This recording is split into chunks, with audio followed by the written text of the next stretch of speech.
Hello BookTube, my name is Elizabeth. Welcome or welcome back to my channel, Bookers and Books, and welcome to part 5 of the series where I unpacked my library because I packed it a year ago and now it's time for unpacking. And this video might be a bit shorter than the others because there's just one box left. It's a big one. It's a big one.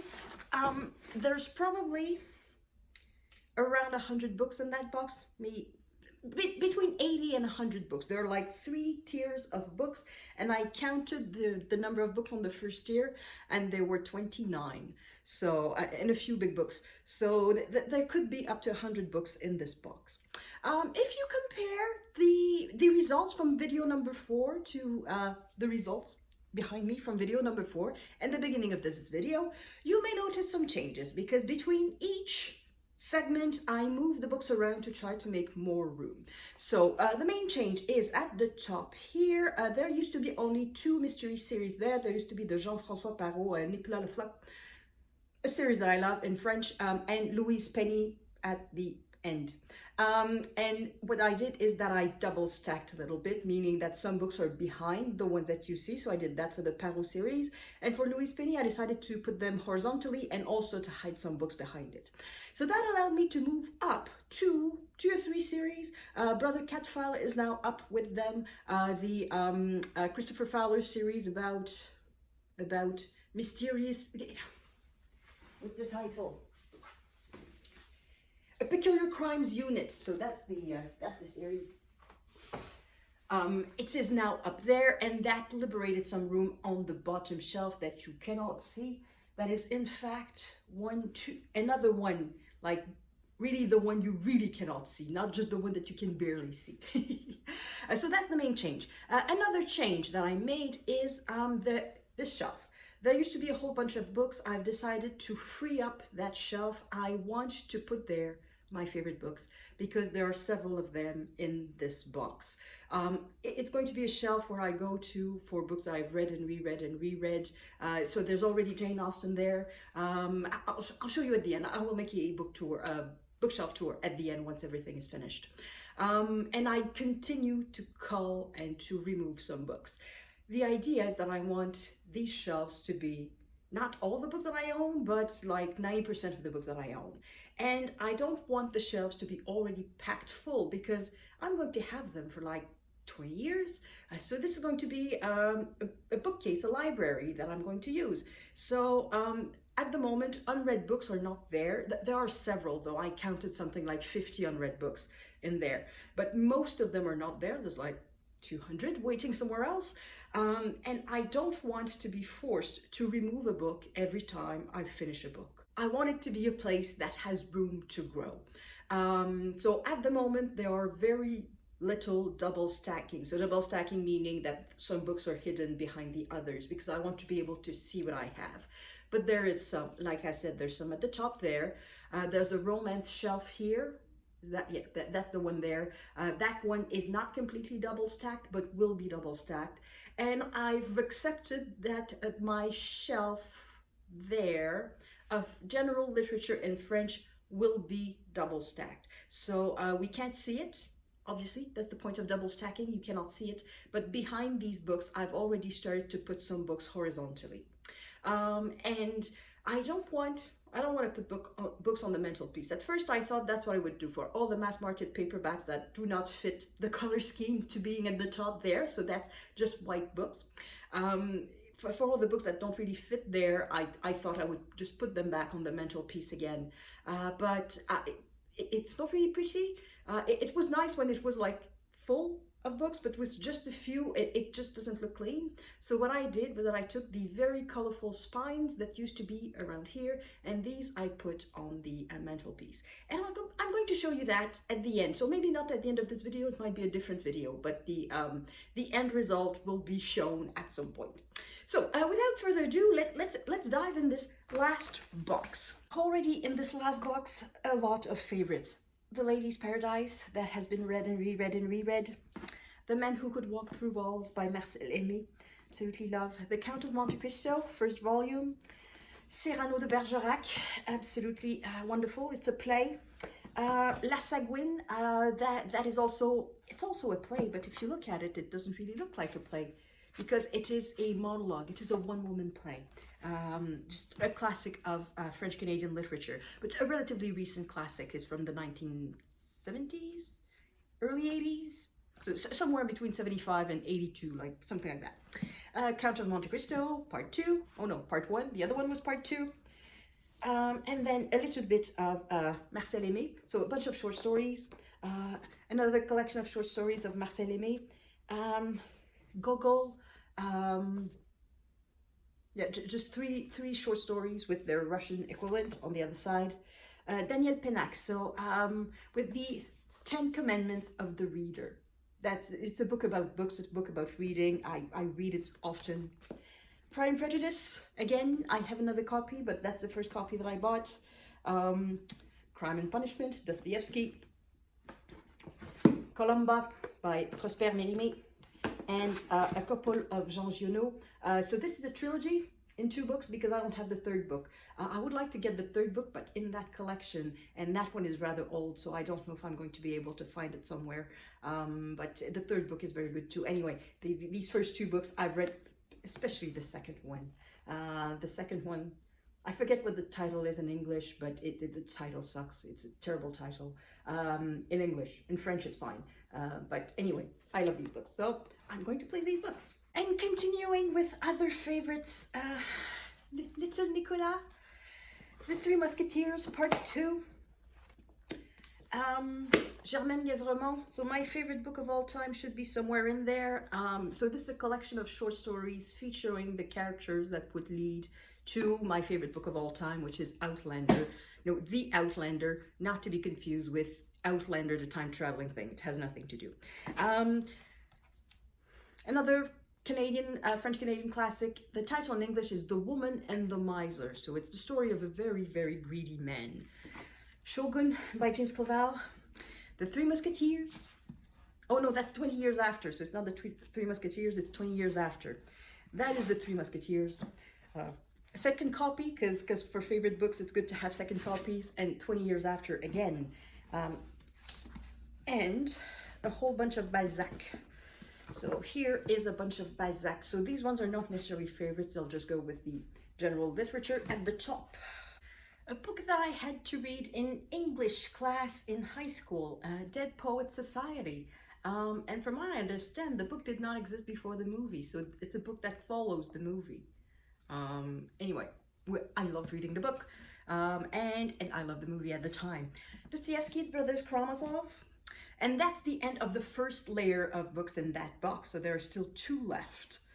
And there's more variety in the other layers. So it's not just favorite books, though there are some favorite books, such as what's his name? I.G. Yoshikawa.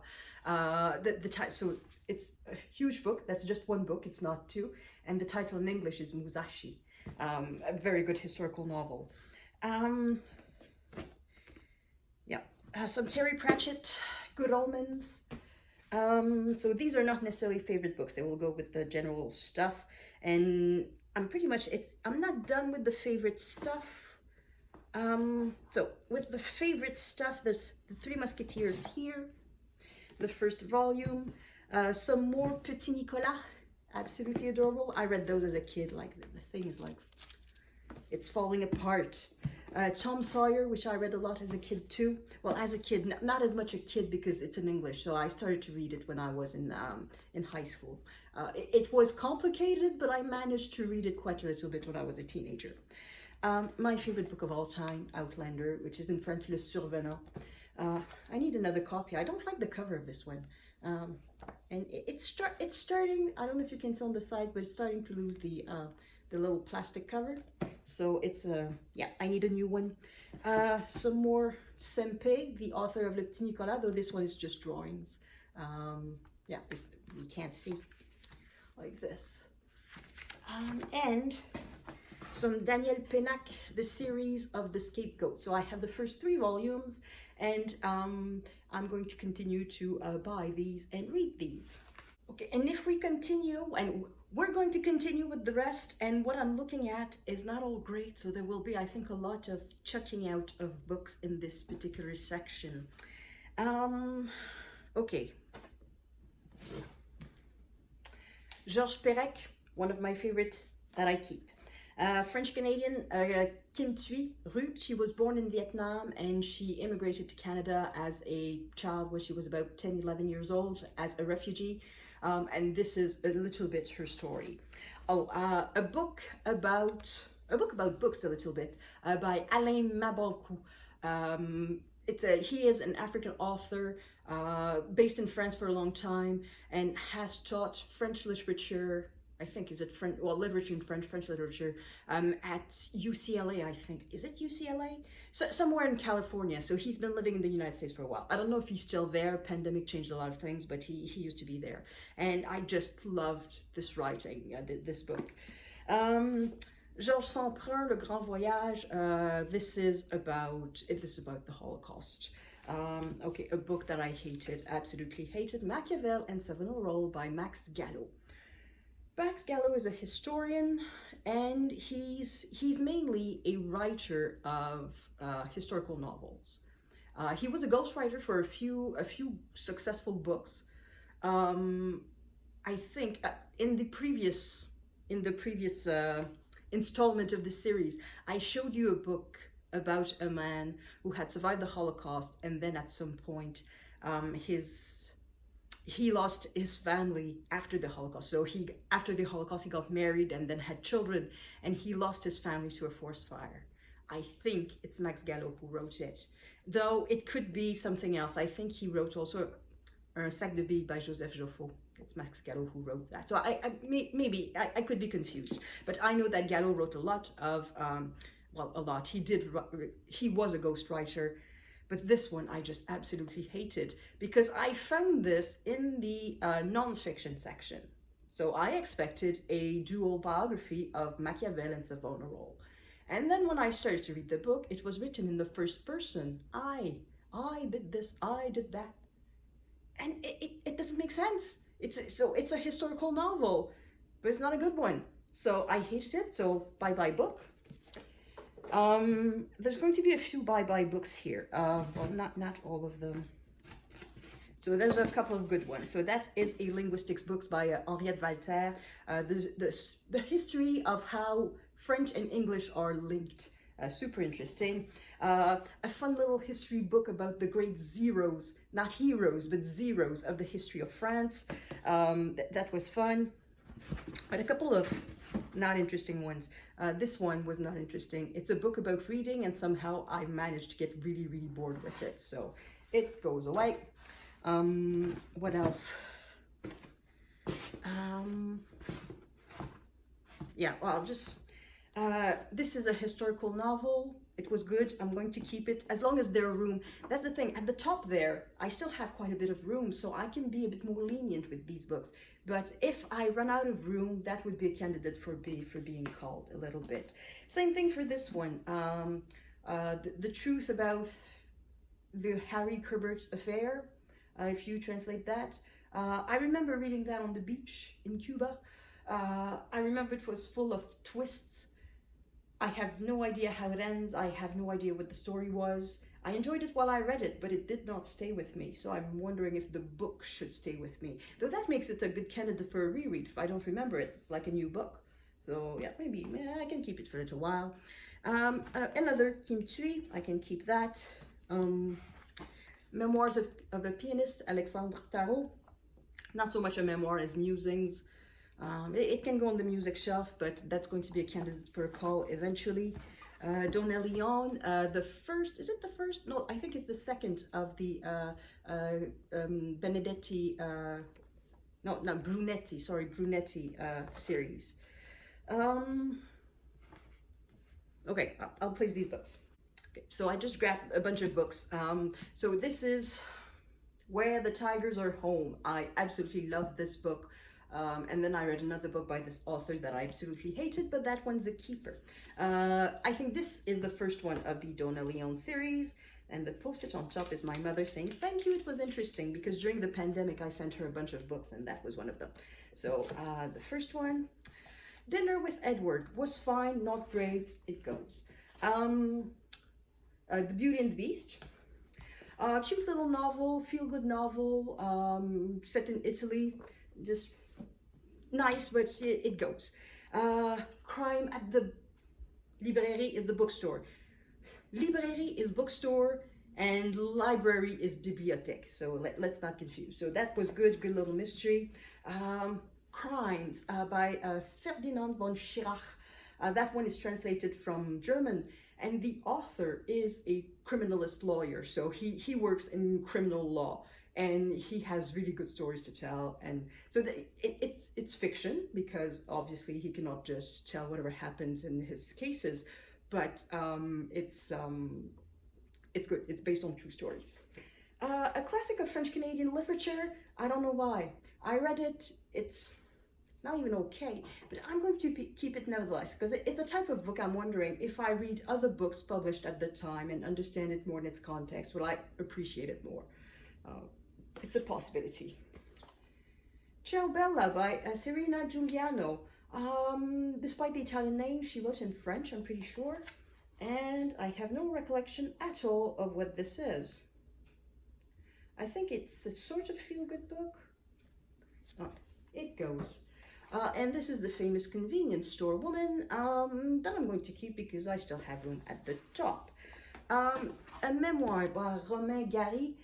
This is about his time growing up and then his time during World War II, where he was somewhat stationed in North Africa when France capitulated to the Nazis, and he managed to escape to England, and he fought with the Free French forces of de Gaulle, and he was in the Air Force. Camus, travel journals, travel diaries, a book translated from Chinese. I don't know if it exists in English. Le Show de la Vie by Chi Li. Was fine. And that's the end of the second row of this box. And now the last row, and that is going to be really a mixed bag. There's some things in English, some things in French. I can see a bit of non-fiction, mysteries, just, yeah, it's a hodgepodge of all kinds of books. And not all great. I think there will be some culling in there. For example, okay, so Matsumoto, that one was great, I keep. C.J. Sanson, Dissolution, great, I keep. Maurice Leblanc, so another Arsène Lupin, I keep. But this one, it's a biography of Napoleon that I bought at a library sale years and years and years and years and years ago, and I still haven't read it. And I don't know why I should keep it. I mean, there are tons of biographies of Napoleon. If I want a biography, I can find one at the library. I can find one in any bookstore. I'll have to check out. Maybe I'll do a bit of research, see if this one has a reputation that has endured, because it's far from being young. It's from 1931. So maybe things have changed in the field of Napoleonic research since 1931. It's almost 100 years old. I'm not saying the book is 100 years old. I'm saying the copyright is 100 years old. Good grief. I stand corrected. I did not buy this at the library book sale. There's my mother's name in it, and it's written July 65. Okay, well, it's a keeper. It's a keeper. It's a keeper. If it comes from my mother, it's a keeper. I have books from my father, but I don't have books from my mother. Well, very few, because she doesn't keep her books. She reads them. Well, she doesn't buy them. She borrows them from the library. But whenever she buys one, she reads it, and then she gives it away because she doesn't understand the notion of rereading. And my mother being interested in Napoleon, it's weird. It's weird. I'm keeping it. I'm sure she doesn't remember that she ever had that book. And then a few cozy mysteries. Let it sew. That's when I was learning to sew, so I was interested in anything that had a needle in it. So it's set in the south of the United States, and it's the Southern Sewing Circles. I'm out of room. They can go. They can go. Cozy mysteries or cozy mysteries, and you can they're somewhat replaceable. They were well written, I have to say. But after the first one, it becomes so obvious who the killer is, because in each new book, it cannot be any member of the sewing circle. So in the first book, it could have been. So that's where we learned who the ladies were. But then in the second, third, fourth, fifth, the author has to introduce like 4 or 5 new characters, and that becomes the pool for the murderer, and it's easy to find. So, yeah. So okay, it goes. What else do I have? Some Bertrand Russell. Why I am not Christian. It can stay. I don't have a lot of philosophy. Montaigne, some essays, obviously just some excerpts, not the entire thing that we had to read in college. I didn't like them that much. My friend loved them, absolutely loved them. Cyril Connolly about writing, I'm keeping that. And Agatha Christie, I'm keeping that one. A biography of Empress Elizabeth of Austria by Jean Descartes. I'm keeping that one. It's one of the first nonfiction that I read. I read this, I was a teenager. Not necessarily this copy, because I read a copy of the library, but I found this copy later, and it's a keeper. What is this? Oh, something completely absurd. It's fake philosophy. Jean-Baptiste Botul, la métaphysique du mou. So what's happened is that I don't know how somebody somewhere created the fake philosopher Botul, who doesn't exist. And somehow the joke caught on to the point that serious philosophers quoted Botul and invoked Botul in their thoughts. So the book was created afterwards. It's so funny. At some point, there's the method, the impossibility of the gosh, I'm looking for my words. The impossibility of a suitcase with wheels, because this was supposedly written in the 1930s or something, and the man keeps thinking about that, and it's just not possible. It's absolutely hilarious. So that's a keeper. Alexandre Jardin. That's an author with whom I have a weird relationship. I don't like his books, but I've ended up reading like 6 or 7 of his books.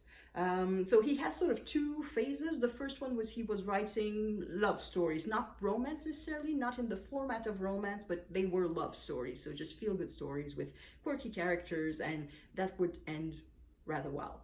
I've read, I think, 1 or 2 of those, and these are the ones that I don't like. And then he decided to get rid of all of that, in the sense, oh, I'm a new writer now, and he started to write about his own family, which is this, and to uncover the relationship that his parents and grandparents had, among other things. So the relationship between the parents and the grandparents, but also what they did during World War II, because in France it's always the great question: where were you during World War II? Did you collaborate? Did you resist? And blah blah blah. So he started to write about that, and then recently, so he claimed that this was somewhat nonfiction, but recently he said that he was not held to the truth that he's a writer and can write whatever he wants. So basically, this is not necessarily nonfiction. So I don't know what to do with it.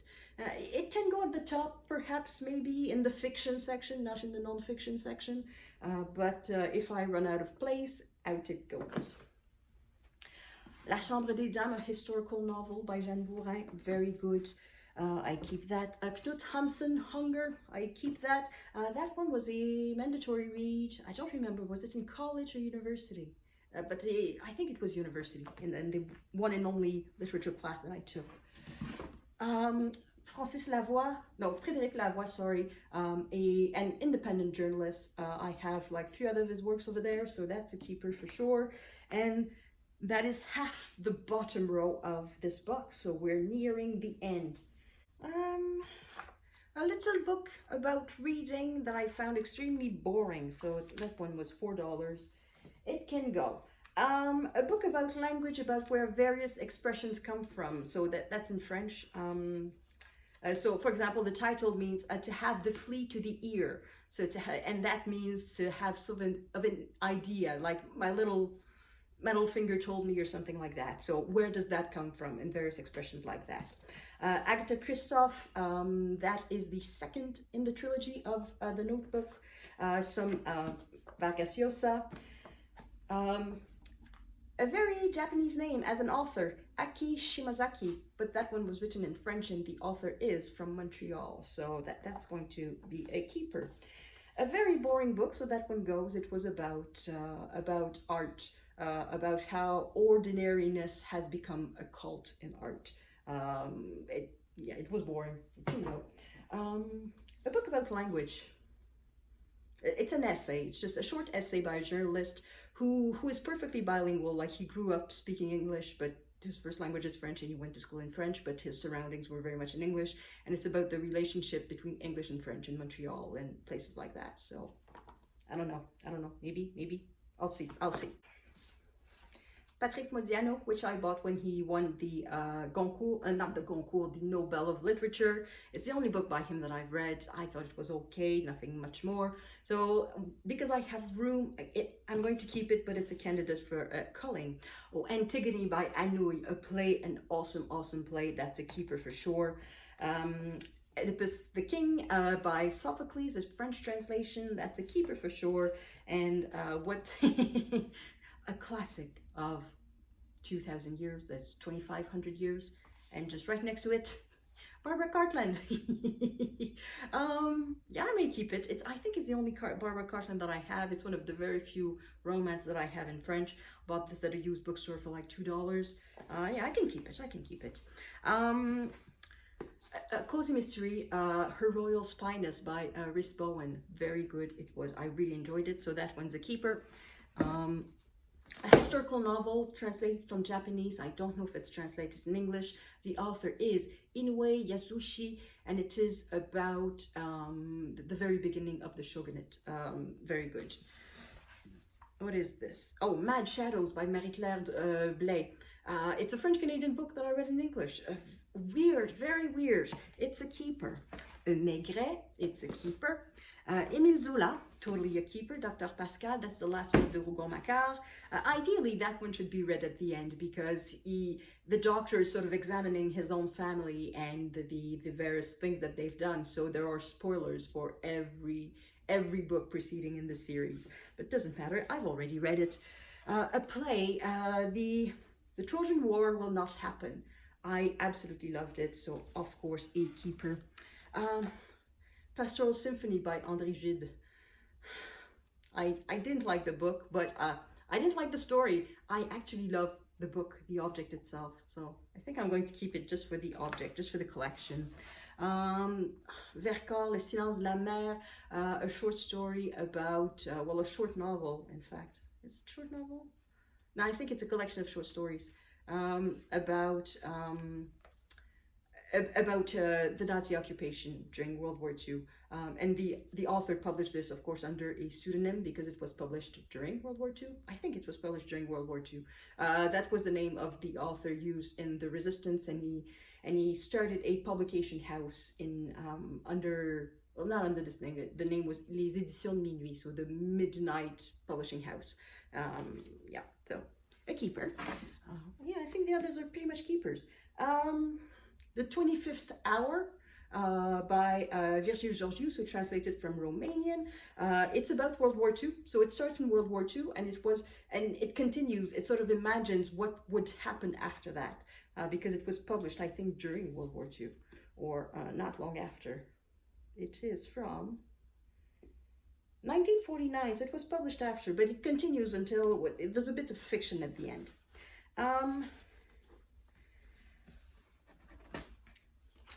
Journey Without Return by Raymond Moffret, and an idiot, really, a young man who wanted adventure. So during World War II, he was part of the resistance.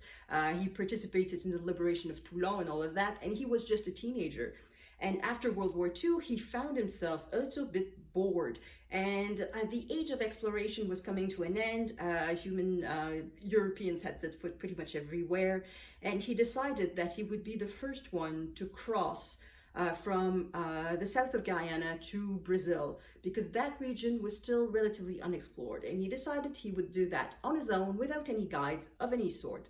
And he died because because of stupidity. But the book is so good. There's something about the book. So it's his diary. His diaries were found by an indigenous person who just saw his camp and just it looked abandoned. He just picked up the papers, brought it to a mission that was not far from there, and the diary is very good. So he would have been a good writer, would have been a good journalist, but he died. And then the last three books. Excusez les fautes du copiste, a novel from Belgium about an art forger. I read it last year. It can stay because I have room at the top, but it would be a candidate for a call. Mathias Henard, Tell Them of Battles, Kings and Elephants. Historical novel about Michelangelo and the time that he spent in Turkey, in Constantinople, which was not Turkey at the time. It was was it the Ottoman Empire? I don't think it was the Ottoman Empire yet. Anyway, the time he spent in Constantinople. And the continuation of the Le Floch series. So this police mystery series that I love, they set during just before the French Revolution. The author died midway through the series. He had intended to write 25 books, but he died after book number 17, I think. The succession decided the estate decided to authorize someone to continue writing the series. Not necessarily what the original author had planned, because I don't think he left plans, but they decided that the character would continue. So this is the following, and I didn't really like it. So I'm going to keep it because it can be double stacked behind, but I'm not going to continue to read the series. There are 2 or 3 other books that this author has written, and I'm not reading them because it's not the same thing. So I'm going to keep it just because, but yeah. And that's it. That's the end of the box. So I'm going to go place that and then perhaps some concluding thoughts. So that's it. So that's all the books that were in boxes. They are now out of their boxes. And as you can see, I've managed to keep some space available. So there's a little bit of space there that's on the shelf for the classics, I'm going to say pre-1500 classics, because I've decided to put Chrétien de Troyes in there too. So we have the Iliad and we have the Odyssey and a bunch of Gilgamesh. We have room here, which is going to be for nonfiction. So here I put on one side the sort of travel books. I have a whole bunch of them that I want to read, and at the other end they're sort of small mass market paperbacks in French of nonfiction, whereas we have room at the top here. So that's going to be international literature, I guess, on one side, and on the other side it's going to be this collection of French-Canadian classics up to a point. So French-Canadian novels in this particular collection. So these are Shakespeare's and plays and poetry. So still a bit of room for more plays. Where else do I have room? I still have room, like in quite a few places. And as I said, very little is double stacked. So this shelf, there's double stacking there. There's double stacking in the romance shelf, and there's double stacking here at the top, and that's it. All the rest is single shelf. So that I'm able to add more books, and perhaps add a few knickknacks here and there too, but mainly so that I can add books. So I'm not going to do the tour right now, the bookshelf tour, because I need to put that in order. At the moment, I just put them at the top as I received them. At first, I was sort of taking out the spines that were a little bit yellowed, but then I quickly realized that it was unrealistic, because only the books that are less than 2 years old are completely white. The other ones are all a little bit yellowed. So I may add some more, so that might reduce the double stacking that's over there. Who knows? And I'm going to show you around once I'm done. So that's going to be in a different video. So thank you everyone for watching, in particular if you've watched all 5 installments of this bookshelf unpacking, of this library Unpacking My Library, that's how I called it, series, and I will see you in the next video. À la prochaine.